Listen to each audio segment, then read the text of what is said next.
ফরজ গোসল না করে যদি সংসারের কোনো কাজ করা হয় সেই ঘরে দুটো বিপদ আসবেই আসবে। এটা আমার কথা নয়, এটা হাদিস থেকে প্রাপ্ত কথা। আল্লাহ আকবার। আমাদের বর্তমান সোসাইটিতে এই সমস্যাটা অনেক বেশি হয়, ঠিক কিনা? অনেক হয় না?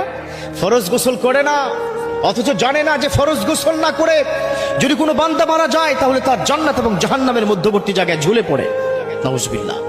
আমার এক বোন চোখের পানি ছেড়ে দিয়ে মোবাইলে আমার সাথে কান্না, হুজুর কি আর বলবো, দুঃখের কথা, কষ্টের কথা, ভয়ের কথা, আমার স্বামী ফরজ গোসল ছাড়াই মারা গেছে। আহা, অর্থাৎ স্বামী স্ত্রী সঙ্গমের পরে সে গোসল করে নাই, ওই রাত্রিতেই ওই নাপাক অবস্থায় সে মারা গেছে। আমাকে জিজ্ঞাসা করে, হুজুর তিনি কি জান্নাতি নাকি জাহান্নামী? কত কঠিন কথা, স্ত্রী স্বামীর বিষয় কথা বলে। তো বর্তমান সময় এত মারাত্মক পরিস্থিতি, আসলে ইয়াংরা বর্তমান সময় এই সোসাইটিতে, এই অ্যান্ড্রয়েড মোবাইলের যুগে, এই মোবাইলের যুগে রাত 3টার আগে কেউ ঘুমাতে চায় না। তারপরে কি করে, যখন